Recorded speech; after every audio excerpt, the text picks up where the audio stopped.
Industry के हमारे delegates और आईआईटी कानपुर के हमारे सभी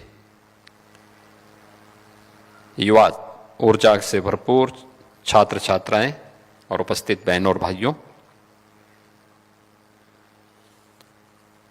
आईआईटी कानपुर को समन्वय के इस विजन के लिए मैं हृदय से धन्यवाद देते हुए आप सभी प्रतिनिधियों का मैं प्रदेश सरकार की तरफ से हृदय से स्वागत करता हूं, अभिनंदन करता हूं। यह महत्वपूर्ण विषय जिसे लेकर के आज यहां पर यह समन्वय इंडस्ट्री एकेडमिया कोलैबोरेशन की कार्रवाई कैसे आगे बढ़ सकती है और खास तौर पर आज के उन ज्वलंत मुद्दों को लेकर के जो दुनिया की आवश्यकता है, समाज की सुरक्षा से जुड़ा हुआ है और एक कॉमन मैन के जीवन स्तर को ऊपर उठाने का है। Artificial intelligence, cyber security and sustainability, इन तीन महत्वपूर्ण पिलर्स को लेकर के यहां पर अलग अलग टेक्निकल सेशन चलेंगे और उन सभी मुद्दों पर चर्चा होगी जिन मुद्दों को लेकर के आज एक सामान्य नागरिक, समाज, देश और दुनिया जिनके बारे में चिंतित भी है और जिनसे लाभान्वित होकर के अपने आप को आगे बढ़ाना चाहती है। इन महत्वपूर्ण मुद्दों पर चर्चा करने के पहले हमें कुछ बिंदुओं पर जरूर दृष्टि डालनी चाहिए।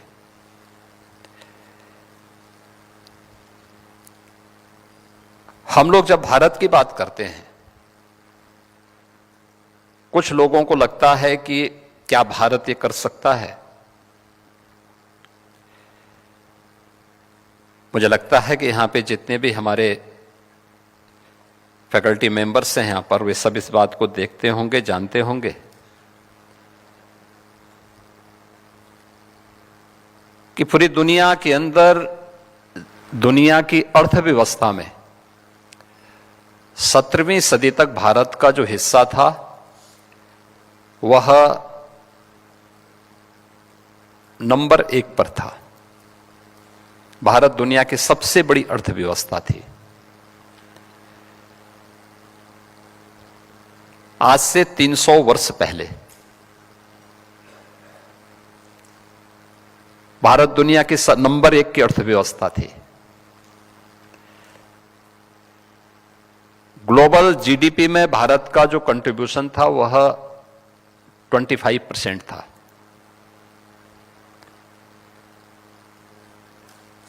एक सदी के बाद भारत नंबर 2 पर आया, चीन नंबर 1 पर आ गया था। लेकिन पिछले 150-200 वर्षों के अंदर ऐसा क्या कुछ हुआ कि भारत लगातार नीचे आया। 1947 आते आते भारत का जो कंट्रीब्यूशन था ग्लोबल जीडीपी में वह मात्र 2% तक रह गया था।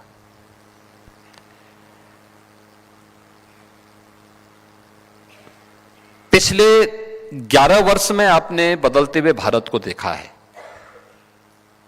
ये बदलता हुआ भारत जो आज फिर से दुनिया की सबसे बड़ी तेजी के साथ उभरती हुई अर्थव्यवस्था में से एक है, आज दुनिया की चौथी बड़ी अर्थव्यवस्था बन चुका है और अगले 2 वर्ष में भारत दुनिया की तीसरी बड़ी अर्थव्यवस्था बनेगा। तीसरी अर्थव्यवस्था के बाद दूसरी अर्थव्यवस्था बनने का जो समय होगा उसमें इन सब का योगदान होना है।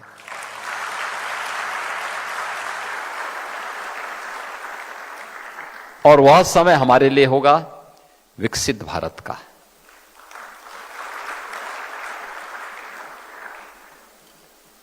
विकसित भारत के बारे में जो बातें प्रधानमंत्री जी ने रखी हैं, विकसित भारत केवल विकसित भारत नहीं होगा, आत्मनिर्भर भारत भी होगा। आत्मनिर्भरता जीवन के प्रत्येक क्षेत्र में, क्या कृषि का क्षेत्र हो, क्या टेक्नोलॉजी का क्षेत्र हो,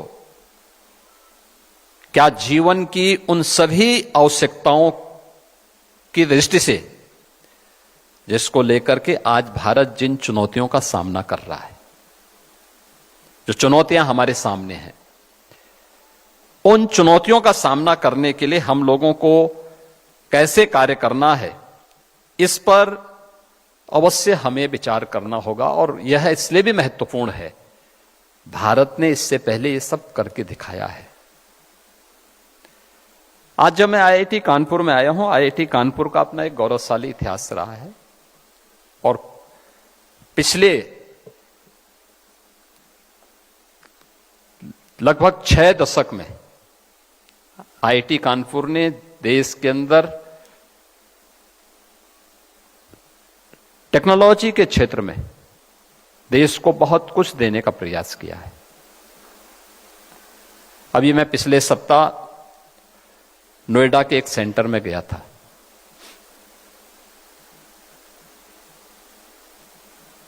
ड्रोन टेक्नोलॉजी का एक बेहतरीन केंद्र बना है और मुझे वहां पर आईआईटी कानपुर की भी कुछ फैकल्टी मिली थी। मैंने देखा वहां पर कि नए भारत की सामरिक चुनौतियों का मुकाबला कैसे हमारा युवा कर रहा है और कैसे आईआईटी कानपुर उसमें योगदान देकर के उन चुनौतियों का मुकाबला कर रहा है जो ऑपरेशन सिंदूर के अंदर या अन्य समय में हम लोग या देश झेलता है। हमारे मन में सबसे पहले यह भाव आना चाहिए कि हम कर सकते हैं। याद करिए, दुनिया का सबसे प्राचीन विश्वविद्यालय भी भारत ने दिए हैं।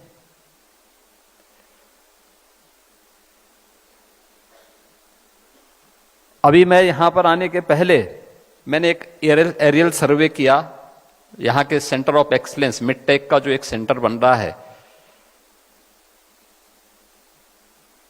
मैं देख रहा था वहां पे काफी बड़ा स्ट्रक्चर खड़ा हो चुका है और मैं मानता हूं कि अगले वर्ष कानपुर उत्तर प्रदेश वासियों को एक नया मिडटेक का सेंटर उपलब्ध करवा देगा।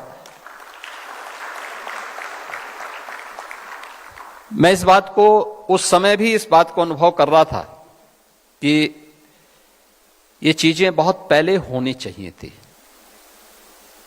याद रखना, आज का समय प्रतिस्पर्धा का है। हम अगर पीछे छूट गए तो पीछे वाले की गिनती बहुत कम हो पाती है। जो पहले नंबर पर है उसके बारे में लोग मानते हैं, उसी को लोग सोचते हैं। दुनिया के प्राचीनतम विश्वविद्यालय तक्षशिला का एक उदाहरण आपके सामने में रखना चाहूंगा। तक्षशिला प्रभु श्री राम के अनुज भरत के पुत्र के नाम पर, तक्ष के नाम पर उस सिटी का नाम बना और उस विश्वविद्यालय की स्थापना होती है वहां। तक्षशिला विश्वविद्यालय जिसने भारत को सुश्रुत और चरक जैसे आयुर्विज्ञान से जुड़े हुए, आयुर्वेद से जुड़े हुए विद्वान दिए थे। वहां पर अपना अध्ययन करने के लिए जीवक नाम का एक वैद्य भी गया था। वो वैदिकी की शिक्षा लेने के लिए वहां गए थे, काफी दिनों तक वहां रहे। अध्ययन पूरा करने के बाद वह अपने आचार्य के पास जाते हैं, कहते हैं कि मैं बहुत दिन यहां रह चुका हूं, अब मैं वापस जाना चाहता हूं। क्या मैं अपने क्षेत्र में वापस जाकर के, अपने देश में वापस जाकर के इस क्षेत्र में अपने ज्ञान से लोगों को लाभान्वित कर सकता हूं? तो आचार्य ने उन्हें कहा कि भाई मैं परमिशन एक शर्त के साथ दूंगा कि जाइए, ये सामने वन है, इस वन में उस वनस्पति को ढूंढ के लाओ जिसमें औषधीय गुण न हो। तो निकलते हैं, जीवक निकलते हैं और निकल करके वो 15 दिनों तक उन्होंने पूरे वन की खाक छानी, एक एक जगह देखते गए और उन्होंने अंत में आकर के अपने आचार्य से कहा कि नहीं, कोई ऐसी वनस्पति नहीं जिसमें औषधीय गुण न हो, और इस वन में कोई भी ऐसी वनस्पति मुझे नहीं मिली। आचार्य ने उन्हें कहा कि आप पारंगत हैं और जाइए, आगे का मार्ग आपका प्रशस्त हो। यह महत्वपूर्ण है इसलिए क्योंकि भारतीय मनीषा ने इस बात को कहा है कि अमंत्रम अक्षरम नास्ति, नास्ति मूलो अनौषधय, अयोग्यो पुरुषो नास्ति, योजकः तत्र दुर्लभ। यानी कोई ऐसा अक्षर नहीं जिसमें मंत्र बनने की क्षमता न हो। आखिर कोई मंत्र बना होगा तो अक्षरों के संयोजन से ही बना होगा ना। और कोई वनस्पति ऐसी नहीं जिसमें औषधि बनने की सामर्थ्य न हो, और मनुष्य कोई ऐसा नहीं जिसमें योग्यता न हो। अगर ये सब, अगर मनुष्य अयोग्य है, अगर वनस्पति औषधि के योग्य नहीं है, अगर अक्षर मंत्र बनने के योग्य नहीं है, तो ये मान करके चलिए कि कोई योजक नहीं है, जोड़ने वाला नहीं है। और मुझे लगता है कि आईआईटी जैसे संस्थानों के पीछे की मंशा यही है कि वह उस योजक के रूप में काम कर रहे हैं, और ये समन्वय का कार्यक्रम उस योजक के रूप में एक नई कड़ी की, एक नई भूमिका का निर्वहन करने के लिए आज यहां पर आयोजित है। अक्सर हम देखते हैं, अक्सर हम इस बात को देखते हैं, अनुभव करते हैं कि हमारी अकादमिक संस्थाएं अपने आप में एक टापू बन गई।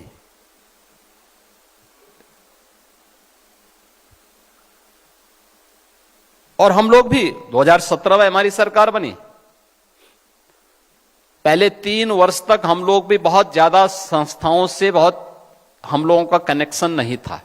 लेकिन जब 2020 में कोविड ने अपने दस्तक दी, तब हम लोगों की भी आंखें खुली कि भाई हमें कुछ इसमें देखना चाहिए।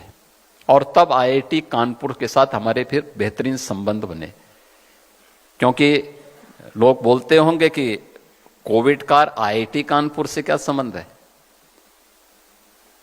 तो प्रोफेसर मनिंद्र अग्रवाल जी के द्वारा जब अपने मैथमेटिकल डायग्राम उनके द्वारा कोविड के दिए जाते थे, हम लोग इन सभी डायग्राम को स्वाभाविक रूप से हमारे कार्यक्रम का हिस्सा बनता था, और हम लोग उन सबको जगह जगह भेजते थे।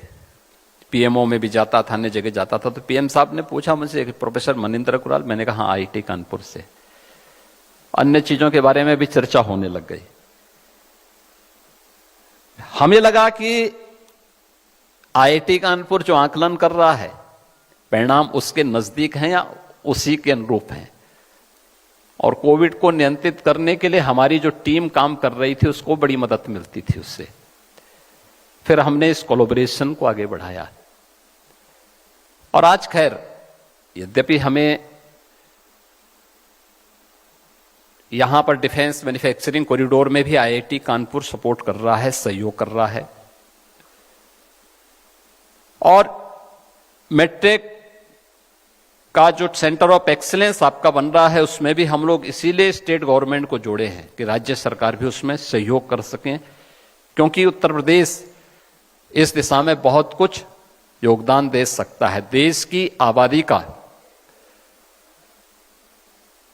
17 से 18% आबादी जिस राज्य में निवास कर रही हो, और राज्य हाथ पे हाथ धरे हुए नहीं बैठ सकता, उसे इस दिशा में प्रयास करना ही होगा।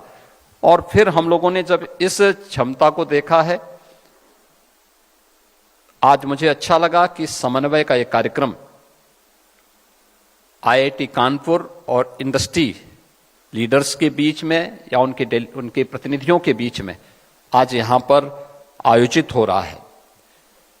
मेरा यह मानना है कि हर व्यक्ति में कोई ना कोई विजन जरूर होगा, वो कुछ तो सोचता होगा। कुछ लोग सोचेंगे,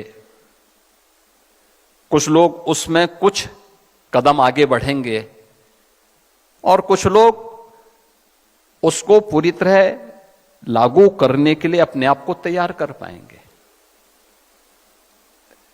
याद रखना, मन के भी जो चेतना है हमारी, उसकी भी 3 गति होती है। एक है जो केवल चेतन अवस्था में रहता है, हम चेतन स्थिति में हैं, हमने सोचा। हर व्यक्ति सोचता है, कभी कुछ सोचता है, कभी कुछ सोचता है।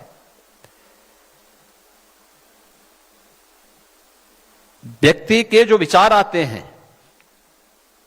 उसके चेतन मन के भी हो सकते हैं और उसकी उस दूसरी अवस्था के भी हो सकते हैं, जिसे आप अवचेतन मन कह सकते हैं। लेकिन एक मन वह भी है जिसका उपयोग मनुष्य नहीं कर पाता है, बहुत बिरला ही उसका उपयोग कर पाता है, और वह है अचेतन मन। बहुत बड़ा मस्तिष्क का आपका बहुत बड़ा हिस्सा ऐसा है, और जिसको धीरे धीरे करके आज उसके कुछ पार्ट को आज हम आर्टिफिशियल इंटेलिजेंस के रूप में उपयोग कर पा रहे हैं, जिसके बारे में भी हम लोग स्वयं जिसके बारे में कार्य नहीं करने देना चाहते हैं।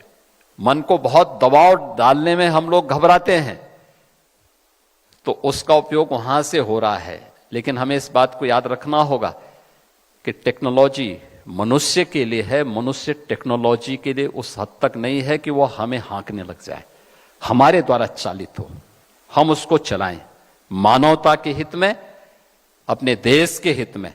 और उस दिशा में प्रयास अगर हमारे होंगे तो उसके परिणाम भी हम सबके सामने आएंगे। मुझे याद आता है, मैं जिस परंपरा से आता हूं, हमारे महायोगी गोरखनाथ जी ने कहा था कि पिंड माही ब्रह्मांड समाया है, यानी जो कुछ भी इस संपूर्ण ब्रह्मांड में है वह सब कुछ आपके शरीर में है। उसको ढूंढने की आवश्यकता है, उसको देखो। तो हमारा शास्त्र भी कहता है यथ पिंडे तत् ब्रह्मांडे, यानी सब कुछ है आपके पास, बस उस दिशा में एक दृढ़ इच्छा शक्ति के साथ आगे बढ़ने की आवश्यकता है। और आईआईटी कानपुर इसलिए भी क्योंकि देश का पहला कंप्यूटर तो आईआईटी कानपुर ने दिया था, और इसीलिए जब क्वांटम कंप्यूटिंग की बात आई तो मैंने सबसे पहले आईआईटी के डायरेक्टर को फोन किया। मैंने कहा एक पत्र मुझे तत्काल बना के भेजे, इसको तत्काल हमें आगे बढ़ाना है। और मुझे प्रसन्नता है कि आज क्वांटम कंप्यूटिंग में भी आईआईटी कानपुर कार्य कर रहा है।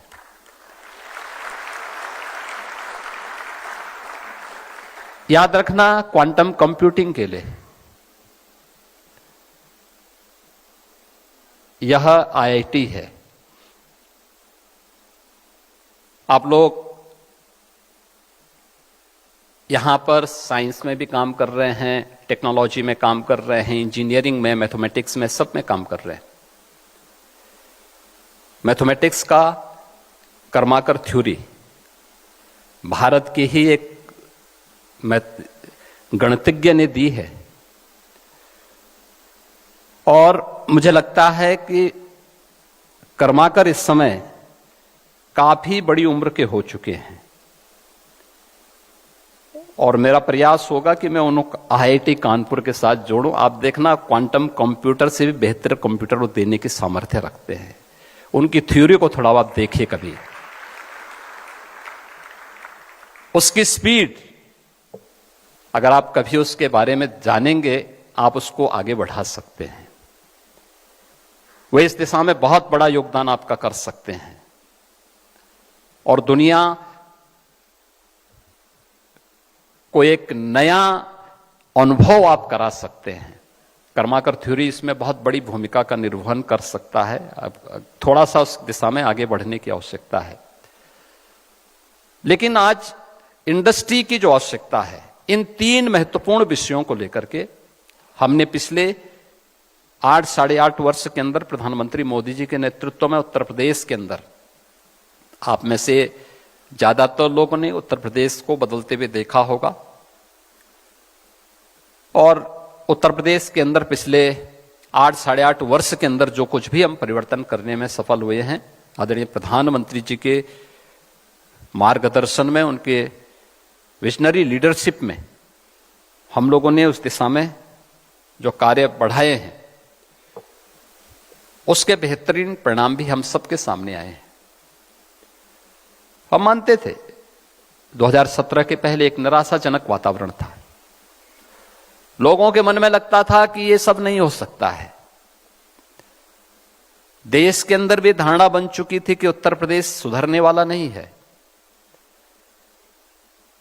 उत्तर प्रदेश की जो चुनौतियां थी वे सबके सामने थी। याद करिए, उत्तर प्रदेश, मैंने आपको बताया ना, भारत तो 1947 में आते आते उसका वैश्विक अर्थव्यवस्था में केवल 2% योगदान रह गया था। लेकिन भारत की अर्थव्यवस्था में उत्तर प्रदेश 1947 में भी और 1960 के दशक में 14% योगदान अकेले उत्तर प्रदेश करता था। लेकिन 1960 के बाद लगातार डाउनफॉल पे गया, लगातार गया। 2017 तक आते आते इसका जो कंट्रीब्यूशन था वो 7 से 8% के आसपास रह गया था। और 7 से 8% के बीच में जो इसका योगदान रह गया था उसमें भी निराशा थी, हताशा थी। कोई इंडस्ट्री आना नहीं चाहती थी। जो थी भी वह इस बात को लेकर के चिंतित रहती थी कि कैसे उन्होंने जो पूंजी यहां लगाया है ये पूंजी सुरक्षित रहेगी कैसे, और उसको लेकर के कैसे वे यहां से अपना समेट करके भागें। युवाओं में निराशा थी। प्लान हो रहा था, पहचान का संकट था। और आजादी के समय जो प्रदेश देश का सबसे समृद्ध प्रदेश था, यानी 1947 और 1960 तक उत्तर प्रदेश देश का, भारत की जो कुल अर्थव्यवस्था थी उसमें नंबर 1 पर उत्तर प्रदेश आता था। हम 16-17 तक पहुंचते पहुंचते उत्तर प्रदेश 8वीं अर्थव्यवस्था रह गया, बीमारू राज्य हो गया। लोगों ने हमारे राज्य को ही बीमारू कर दिया। और मुझे प्रसन्नता है ये बताते हुए कि हमने पिछले 8 वर्ष में उत्तर प्रदेश की टीम ने उत्तर प्रदेश वासियों के साथ मिलकर के जो प्रयास प्रारंभ किया है, आज उत्तर प्रदेश देश की फिर से नंबर 2 की अर्थव्यवस्था बन चुका है। बेहतरीन इंफ्रास्ट्रक्चर के साथ हम उभर रहे हैं। हर एक फील्ड में उत्तर प्रदेश ने कुछ मानक गढ़े हैं। उत्तर प्रदेश आज देश के अंदर सबसे तेज अर्थव्यवस्था के रूप में अपने आप को स्थापित करने में सफल हुआ है। क्या सुरक्षा का हो, क्या अर्थव्यवस्था का हो, चाहे इन्वेस्टमेंट का हो, हर एक क्षेत्र में उत्तर प्रदेश ने कुछ नए मानक गढ़ने के प्रयास किए हैं। और उन स्थितियों में हमारे लिए महत्वपूर्ण हो जाता है कि हम लोग अगर जीवन के समग्र विकास की दिशा में आगे बढ़ रहे हैं तो उसके परिणाम का भी इंतजार करते हैं। सस्टेबिलिटी की जब बात आती है, उत्तर प्रदेश की विधानसभा पहली विधानसभा है जिसने सस्टेनेबल डेवलपमेंट गोल्स को लेकर के लगातार 36 घंटे तक अपने विधायिका का संचालन किया था। और उत्तर प्रदेश विधानसभा में 36 घंटे तक लगातार चर्चा हुई थी कि कैसे हम सस्टेनेबल डेवलपमेंट के गोल को अचीव करने की दिशा में कार्य कर सकते हैं। और लगातार हमारी टीमें उस पर काम कर रही हैं, लगातार उस पर कार्य हो रहा है। एजुकेशन, क्वालिटी ऑफ एजुकेशन की दिशा में क्या प्रयास होने चाहिए, हेल्थ सेक्टर में क्या कुछ होना चाहिए, एग्रीकल्चर ग्रोथ को कैसे हम बढ़ा सकते हैं, लागत कम किया जा सके और उत्पादन बढ़ाया जा सके, जल संसाधन का बेहतरीन उपयोग कैसे हो सकता है। आपसे छुपा हुआ क्षेत्र नहीं,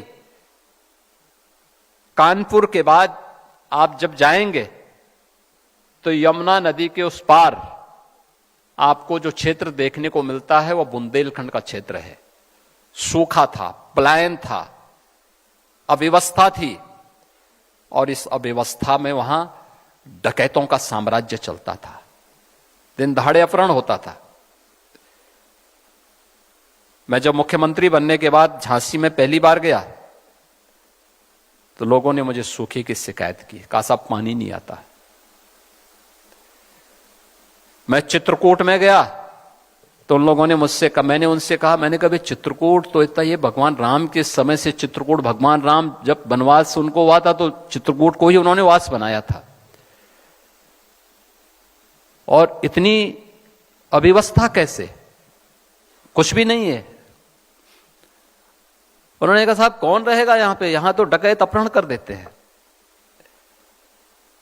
मैंने कहा कैसे, कहा कि वो किसी को भी अपहरण कर लेते हैं, कोई व्यापारी हो, उद्यमी हो, कोई तीर्थयात्री आ गया, ये सब वो कर लेते हैं। यहां पे अलग अलग जनपदों की अपनी समस्याएं थी। आज आप जाएंगे, बेहतरीन कनेक्टिविटी बुंदेलखंड की है, डकैत मुक्त हो गया है, अब वहां इन्वेस्टमेंट आ रहा है। डिफेंस कॉरिडोर के 2 नोड झांसी और चित्रकूट में स्थापित हो रहे हैं।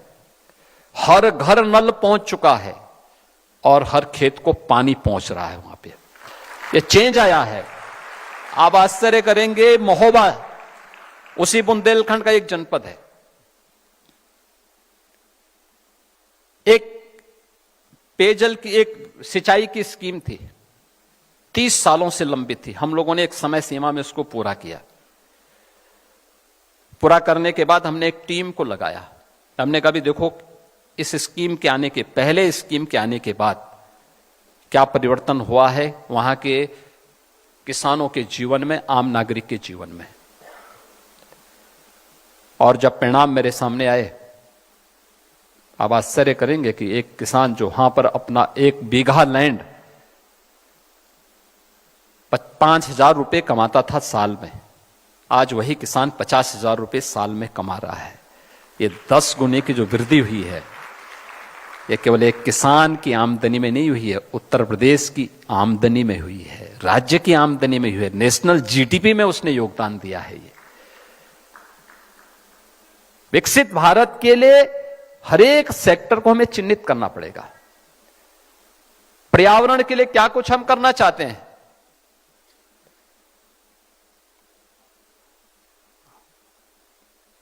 हम प्राकृतिक वातावरण का विकल्प नहीं दे सकते। याद रखना, वह सस्टेनेबिलिटी के लिए वह अत्यंत महत्वपूर्ण भूमिका का निर्वहन करेगा। और उत्तर प्रदेश देश का पहला राज्य है जिसने पिछले 8 वर्ष में 240 करोड़ वृक्षारोपण के एक रिकॉर्ड को बनाया है पूरे देश के अंदर। हर वर्ष बरसात का समय आता है और हर एक जगह हलचल शुरू होती है। आज फॉरेस्ट रिसर्च इंस्टीट्यूट भी इस बात को स्वीकार करता है कि उत्तर प्रदेश में फॉरेस्ट कवर बढ़ा है, फॉरेस्ट कवर भी बढ़ा है। यानी सस्टेनेबल डेवलपमेंट के वे सभी 16 गोल्स को अचीव करने की दिशा में जो प्रयास प्रारंभ हुए हैं, आज उसका परिणाम है कि 6 करोड़ लोग उत्तर प्रदेश के अंदर गरीबी रेखा से उभर करके आज एक सामान्य नागरिक के रूप में जीवन यापन कर रहे हैं। उन्हें भी अच्छा जीवन, क्वालिटी ऑफ लाइफ के बारे में वे भी सोच सकते हैं, खुशहाल जीवन के बारे में वे भी सोच सकते हैं। यह परिवर्तन लाया जा सकता है। साइबर सिक्योरिटी के बारे में हम बेहतरीन रिजल्ट दे सकते हैं। आज सबसे ज्यादा हमारे सामने चुनौती है साइबर सिक्योरिटी के क्षेत्र की, सबसे ज्यादा मामले आ रहे हैं और राज्य सरकार ने भी उस दिशा में कुछ कदम बढ़ाए। पिछले 8 वर्ष के दौरान हम लोगों ने, जब हम लोग आए थे, केवल हमारे पास 2 थाने थे। एक थाना था गौतम बुद्ध नगर में, एक लखनऊ में, और दोनों भी क्रियाशील नहीं थे। हम लोगों ने आने के बाद सबसे पहले 75 के 75 जनपदों में एक साइबर सिक्योरिटी से जुड़ा हुआ साइबर थाना की स्थापना की।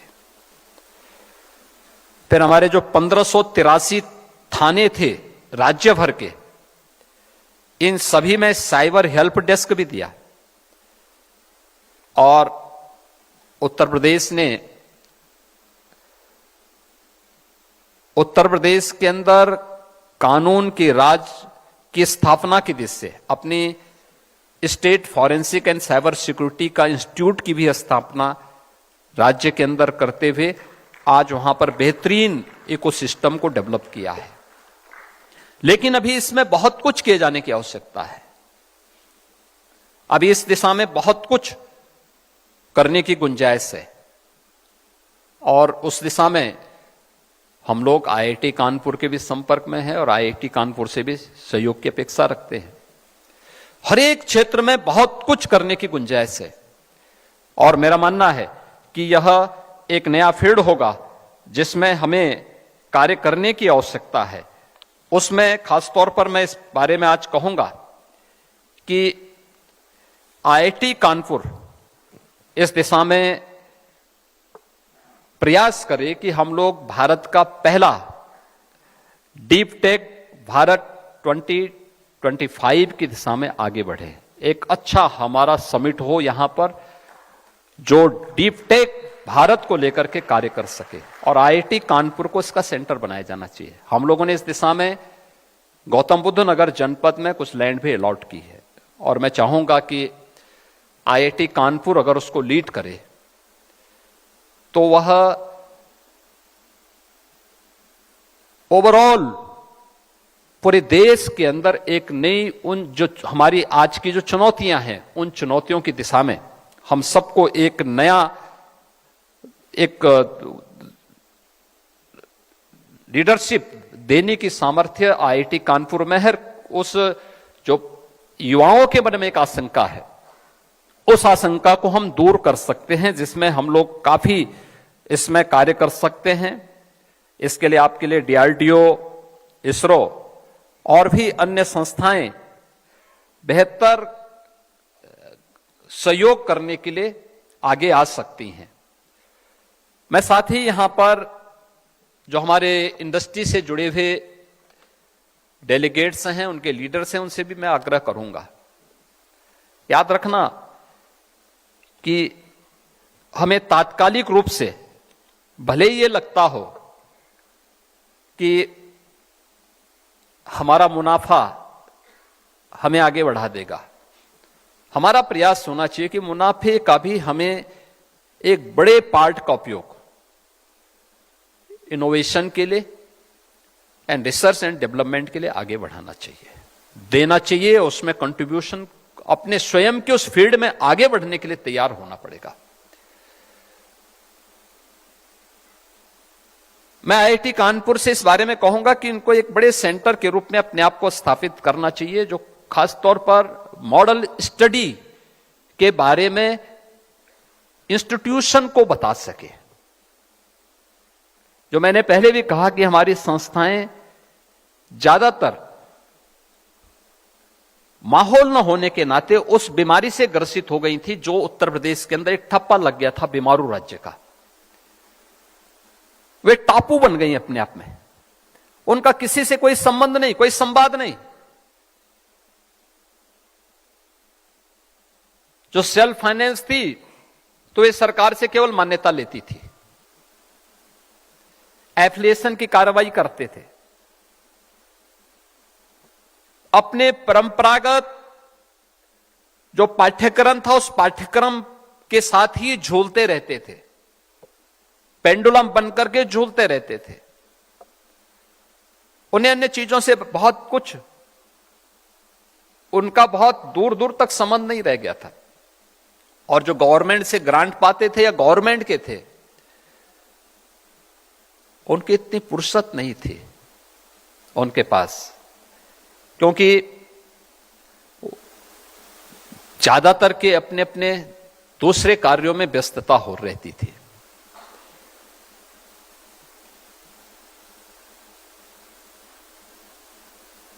यहां पर मॉडल स्टडी के लिए कोविड कालखंड में हम लोगों ने प्रोफेसर मनिंदर अग्रवाल जी के नेतृत्व में यहां पर एक टीम को इसके बारे में कहा था कि उत्तर प्रदेश के अंदर कोविड मैनेजमेंट पर जो कार्य हुआ है आप इस पे एक स्टडी करिए। मॉडल स्टडी यहां पर आईआईटी कानपुर ने किया था और अच्छी दिशा में बढ़ा था।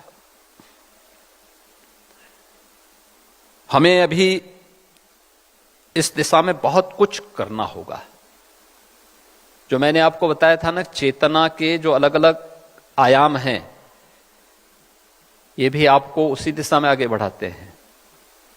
जो चेतन मन है वो आपकी मॉडल स्टडी का माध्यम बन सकता है, और चेतन मन है वहां आपके इनोवेशन का आधार बन सकता है, और अचेतन मन है वो आपका R&D का एक बहुत बड़ा टैंक बन सकता है। एक थिंक टैंक के रूप में आप अपने आप को स्थापित कर सकते हैं।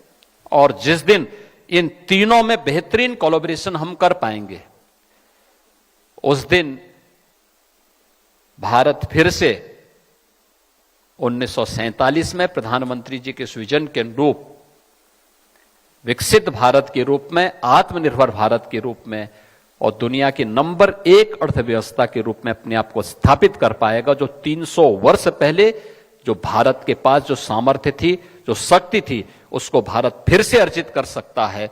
उसको अर्जित करने की दिशा में हम सबको एक सामूहिक प्रयास करना होगा। और यह समन्वय का कार्यक्रम जिसमें एकेडमिया, इंडस्ट्री एक मंच पर आकर के इन मुद्दों पर, खासतौर पर artificial intelligence, cyber security and sustainability के क्षेत्र में हम लोगों को क्या कुछ करना है, तीनों मिलकर के जिस अभियान को आगे बढ़ाना चाहते हैं, ये चीजें और बेहतर तरीके से आगे बढ़ पाएंगे। मैं आज के इस अवसर पर समन्वय के इस कार्यक्रम के लिए आईआईटी कानपुर को हृदय से धन्यवाद देता हूं, और मुझे विश्वास है कि यहां से जो मंथन होगा उस मंथन को किसी एक निष्कर्ष पर आप सब पहुंचाने में सफल होंगे। आप सबके प्रति मेरी शुभकामनाएं हैं। धन्यवाद। जय हिंद।